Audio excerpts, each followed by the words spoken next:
Hey, what's up, guys? I was just getting a minute, getting a chance to work on this final chapter, so I thought I would um, take advantage of it, and I'm really looking forward to getting this up. And it's the final chapter of a book that got to read in your hearing, or got to read with you all in mind. Get to read with you. Um, that's something that is really excited to me. Actually, I really enjoy this and appreciate it. Only thing would be better is like to go through it in person and read through it.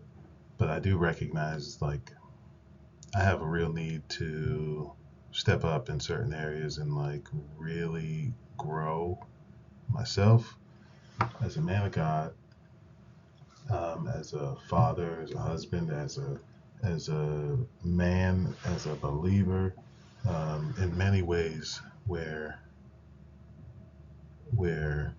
I've kind of got to the point of just kind of going through the motions of to this, to this, to this. Um, I haven't been intentional, and that's left me in many ways to kind of go with the flow of whatever's happening and not being intentional to take lead and take charge and step into authority and responsibility. Um, Passivity is something that is easy to fall into when seeking simplicity and routine, um, but it's not necessarily healthy, nor is it um, always going to be fulfilling, you know? So I think in my effort to make things simple and as peaceable or quiet as possible or maintained as possible, I've let go of certain qualities that I need to step into, I need to hold firm, hold fast on, and I have to grow in. So, I always start with a little bit of a rant, but I just hope and pray that from my ramblings, you can glean some wisdom that can help you grow beyond anything that I'm offering or anything that I'm sharing, and um, see where this thing goes. Take the wisdom that can be offered to you and grow beyond anything that I have to offer through my words or actions. All right, love you, and let's jump in. So now we're on chapter 20, the final chapter, becoming a disciplined man, self-controlled discipline. Titus 1 and 8, a 26-mile run. Oof. When our daughter Robin was a student at Baylor University, she decided to compete in her first marathon. She launched into a strict training program, running an average of 6 miles a day and 20 miles every Saturday. During this period, I well remembered spending a day. Hmm? Oh, okay. I well remember spending a day mountain climbing with her in Montana. I thought I was in fairly good shape physically until I tried to keep up with her pace. By mid afternoon, I was in deep trouble. Fortunately, I made it down without having to be carried off the mountain on the stretcher. She was prepared. I wasn't. Robin continued this regimen for several months. Frankly, I was rather amazed at her commitment and self discipline. It paid off because she completed her first race averaging an 8.5 minute mile. What impressed me even more was her physical condition after she had run nonstop for 26 miles. Within 5 minutes, she was breathing normally and experiencing very little muscular discomfort. Because of her strict training program, she was in excellent physical condition. She not only disciplined herself by running, but also in a number of other ways, including her diet. Temperate, self controlled, disciplined.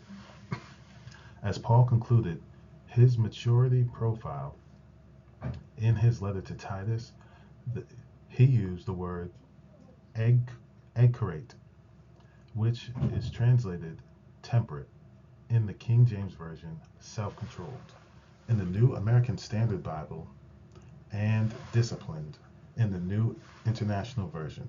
Personally, I prefer the word disciplined for two reasons. First, The basic concept is used in ancient Greek literature to describe a person who is strong and robust. Second, Paul used the word in several athletic illustrations to describe the importance of being disciplined when living the Christian life. The Greek and Roman games. Paul was particularly intrigued with the athletic analogy. This is understandable. He grew up in Tarsus, a great center for athletic contests. Though a Jew, Paul grew up understanding Greek and Roman culture, particularly in commitment to develop physical strength and mental concentration in order to engage in vigorous competition in the various Olympic and ooh, is the I don't know what that is Isthmian and Isthmian Games. I don't know how to say it. Y'all let me know if you can get it right. The Isthmian Games, second only to the Olympic Games, were held every 3 years at Corinth.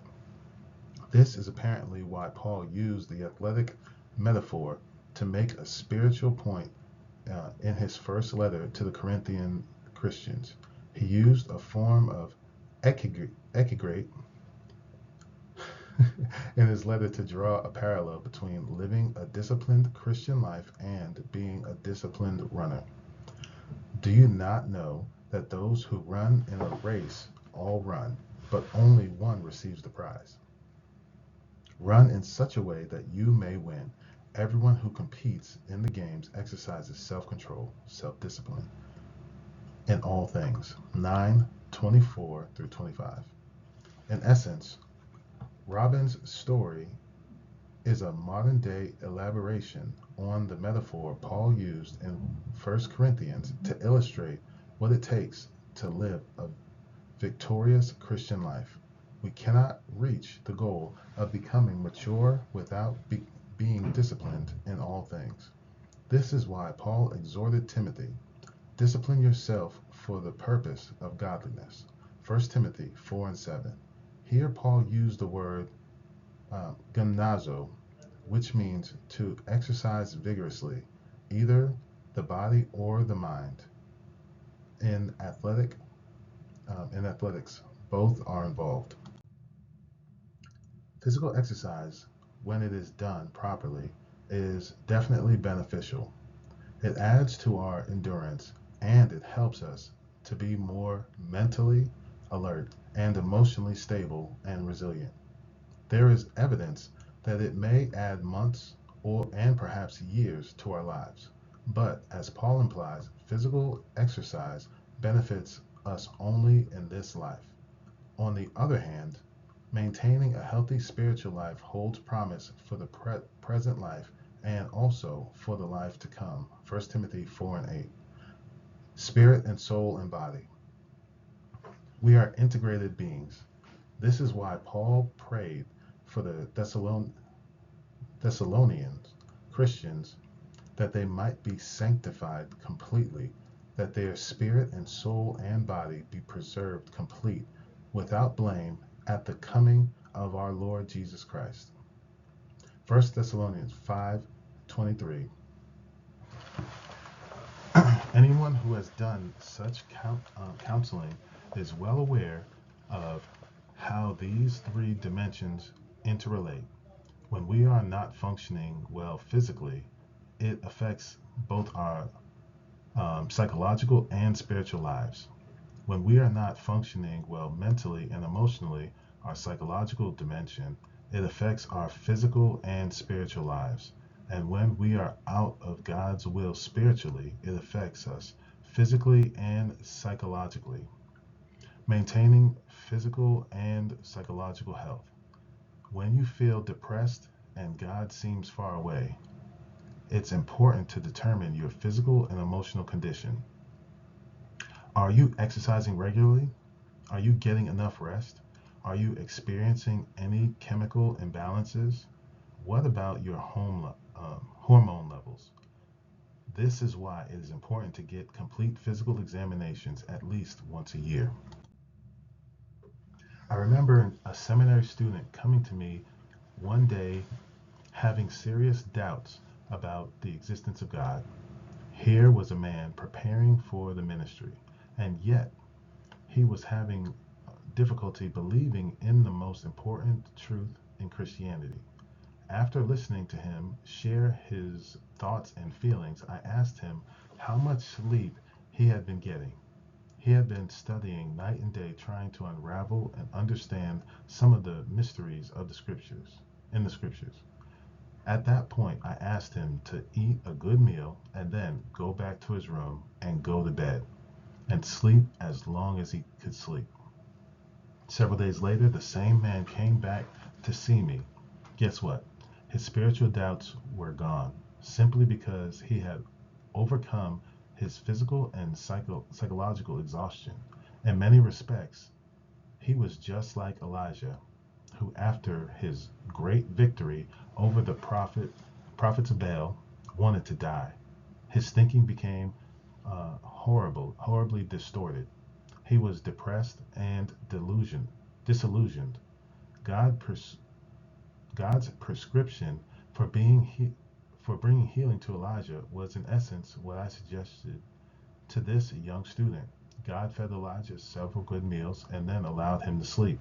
Several days later, Elijah was a different man. See 1 Kings 19:1 through 8. Maintaining spiritual health.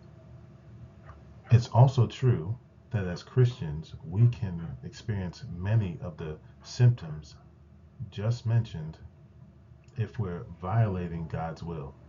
We lose our appetites, we can't sleep well, we are depressed, edgy, and impatient. The problem may be that we're experiencing real guilt over our sins, which is affecting both our psychological and physical well being. I knew of a Christian man who was committing adultery with a divorced woman. There is no question that he had a sensitive conscience. In his heart, he wanted to be strong, disciplined. Uh, in his heart, he wanted to be a strong, disciplined Christian, but he knew he was disobeying God. To complicate his guilt, he also knew that he never intended to marry this woman. The end result of this man's sin was extreme depression, so much so that he couldn't function well at his job. Normally a high energy person, he lost his desire to achieve. Though he had experienced several other stressful crises in his life, the main cause of his depression seemed to be his sin of not living out God's will for his life. When he confessed his sin and refocused his spiritual life, the dark clouds that shrouded his soul disappeared.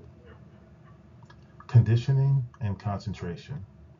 We don't really know who wrote the book of Hebrews, but whoever it was also used the Greek and Roman games to illustrate and describe the disciplines involved in living the Christian life. Therefore, since we have so great a cloud of witnesses surrounding us, let us also lay aside every encumbrance and the sin which so easily entangles us, and let us run with endurance the race that is set before us, fixing our eyes on Jesus, the author and perfecter of our faith. 12:1 and 2. The author of Hebrews broadens the athletic metaphor by using the word agona, a Greek athletic term that refers to a contest. Consequently, the author could be referring to a foot race or to other Greek games involving intense competition and self-discipline, such as fighting wild beasts, boxing, wrestling, or throwing the discus. Lay aside every encumbrance. To compete effectively in these games, an athlete has to lay aside every encumbrance. The athlete must throw off everything that hinders. NIV. The Greek word of okon, I struggle with all those words, which refers to bulk and mass. It referred It can refer to excessive weight of any kind, including our own body weight. Most overweight people have difficulty competing effectively in athletic activities that call for quickness, speed, and endurance. For example, I love downhill skiing, but I learned a rather startling lesson several years ago. I allowed myself to put on 10 pounds beyond my normal weight. While skiing, I noticed I had trouble breathing, something that hadn't bothered me before.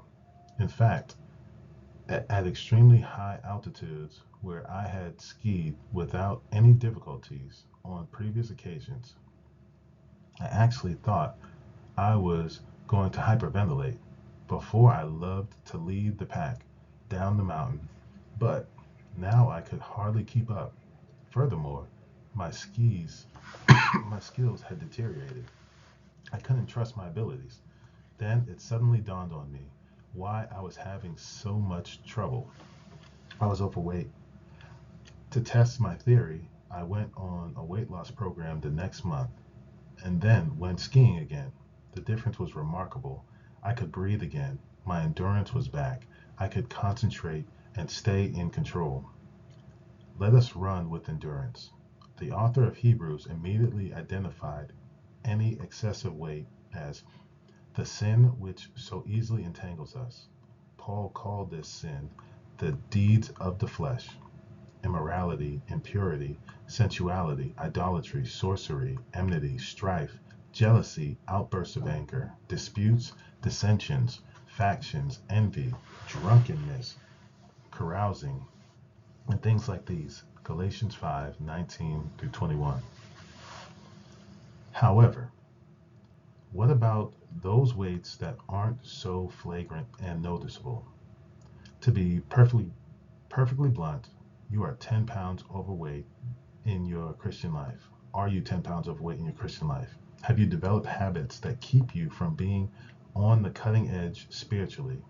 Are you spending too much time watching television and movies or reading worthless literature? At the same time, are you neglecting your prayer life, church attendance at Bible reading? To be even more specific, have you developed habits of laziness? Do you lack self-discipline? Dang, man. You're just kicking me right in the chest, huh? Stepping right on my feet. Fix your eyes on Jesus. Fixing our eyes on Jesus is perhaps the most important lesson in this athletic metaphor.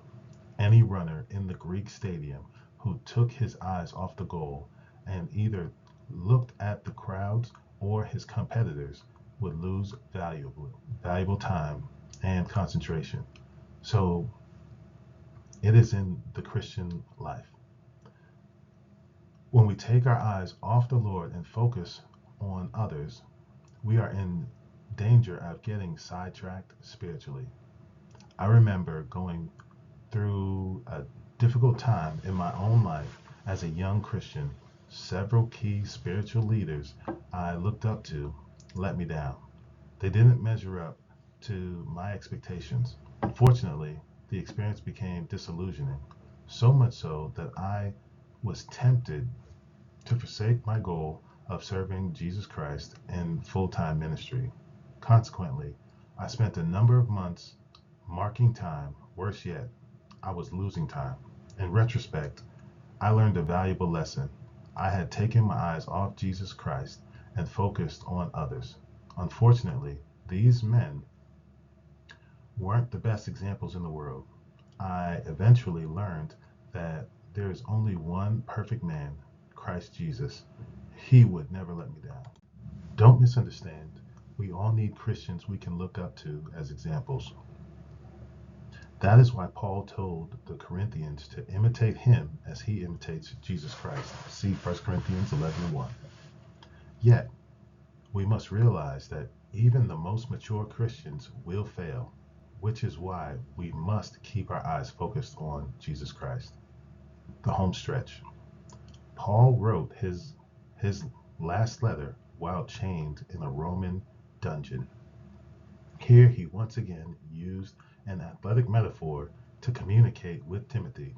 Paul knew he was coming into the home stretch in his Christian race. For I am already being poured out as a drink offering, and the time of my departure has come. 2 Timothy 4 and 6. Not too far away from where Paul was chained stood the great Roman Colosseum. Sadly, the Roman games had already deteriorated into a spectator sport that involved fights that pitted men against beasts. The blood-hungry crowds were like animals themselves. As Paul penned this final letter, he certainly visualized in his mind what was happening in his great arena several blocks away. Using athletic language, he wrote, I have fought the good fight. I have finished the course. I have kept the faith. In the future, there is laid up for me a crown of righteousness, which the Lord, the righteous judge, will award to me on that day, and not only to me, but also to all who have loved his appearing. Verses 7 and 8. As Timothy read these words, he would clearly grasp what Paul meant. The word for fight, agonizomai, agonizomai, agonizomai conjures an image of Greek boxers who fought with oxhide gloves interlaced with lead and iron. Man, the battle itself was brutal, but to fail to win was even more tragic. The loser often had his eyes gouged out. Paul's final metaphor underscores the seriousness of the Christian life. Our real competitor is Satan. We are in a fight against the forces of evil. Paul had won that fight. He had fought to the finish, and he was about to receive the victor's crown, a special reward for faithfulness and endurance. His faith had not failed him. Points of action. In essence, this book is designed to help each of us as Christian men to discipline ourselves for the purpose of godliness. 1 Timothy 4 and 7. Paul's two profiles in this letter to Timothy and Titus outline for us 20 characteristics or qualities that define what this godliness actually is. At the end of each chapter, I have outlined several points of action, steps we can take to develop these particular qualities in our lives. And now, as we come to the end of this study, it is time to reflect back to see how we are doing. Evaluate. In a moment, you will evaluate the 20 characteristics we have studied, a 7-point evaluation scale ranging from dissatisfaction to satisfaction following each characteristic. Please read the following directions. Fill out the questionnaire, read each question carefully, and then circle the number that best represents where you are in your spiritual journey. Be honest as possible, but don't be too hard on yourself. Give yourself credit where credit is due. Get another point of view.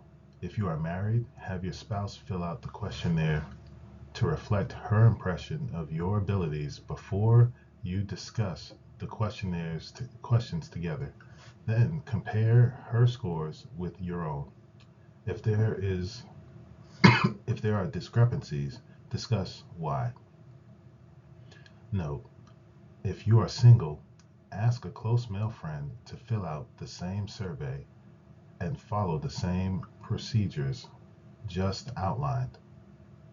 Analyze the results.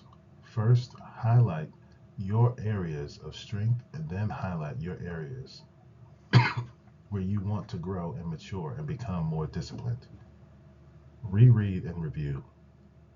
Note the areas where you want to improve. Then go back to read chapters in which these qualities are discussed in depth. Reread each chapter and then review the points of action. Once again, set up specific goals you want to achieve in your Christian life. Determine your uh, maturity quotient, overall spiritual maturity. How do you evaluate your overall maturity as a Christian? Dissatisfied, satisfied. Above reproach. How do you evaluate your reputation as a Christian among fellow believers as well as among non Christians? The husband of one wife. How do you evaluate your moral life? Temperate. How do you evaluate the degree to which you are maintaining balance in your Christian experience? Prudent. How do you evaluate your ability to be wise and discerning? Respectable. How satisfied are you with the way your life reflects the life of Jesus Christ? Hospitable. How do you evaluate your generosity? Able to teach. How do you evaluate your ability to communicate with others who may disagree with you? Not addicted to wine. To what degree are you satisfied with your ability to control various kinds of obsessions and compulsions? Not self willed. How satisfied are you with your ability to relate to other people without being self centered and controlling? Not quick tempered. How satisfied are you with the way you handle anger? Not pugnacious. How satisfied are you with your ability to control any form of verbal or physical abuse? Gentle. How objective and fair minded are you in your relationships with others? Peaceable, uncontentious. How satisfied are you with your ability to avoid arguments? Free from the love of money. How satisfied are you with your ability to be non materialistic? Manages his own household well. If you are a father, how satisfied are you with your ability to function in this role according to God's plan? Loving what is good. To what degree are you satisfied with your efforts at overcoming evil with good? Just. How satisfied are you with your ability to be just and fair within your relationships with others? Devout, holy. To what degree are you satisfied with the way your life reflects God's holiness? Self controlled, disciplined. How satisfied are you with your ability to live a disciplined Christian life? These are all very like rough telling. I don't want to say challenging, but they're very deep questions, and it's something that does require reflection. I'm thinking at some point I might try to look through how to like have a sheet to print out and maybe make it where I give it out or maybe share it with you guys also, so it's something that we can do for ourselves and then share with one or two people close to us who can fill it out on our behalf and make that kind of comparison. I think that something that might be meaningful and beneficial. And one thing I want to keep in mind is how all of these qualities are significant um, for all of our lives.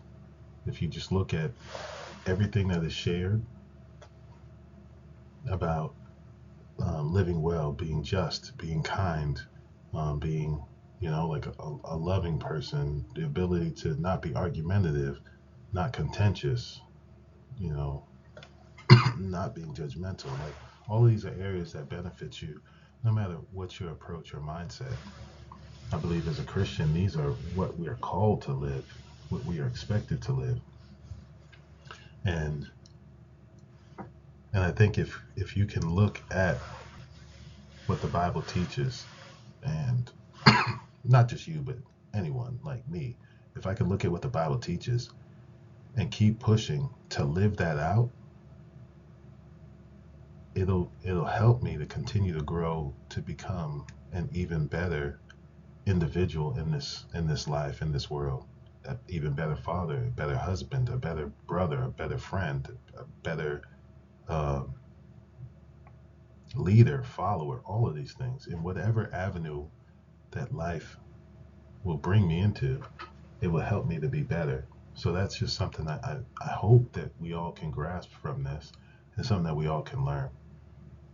But I really do hope you guys take the time to watch through these, listen to what this book is sharing, and take time to actually try and answer the questions.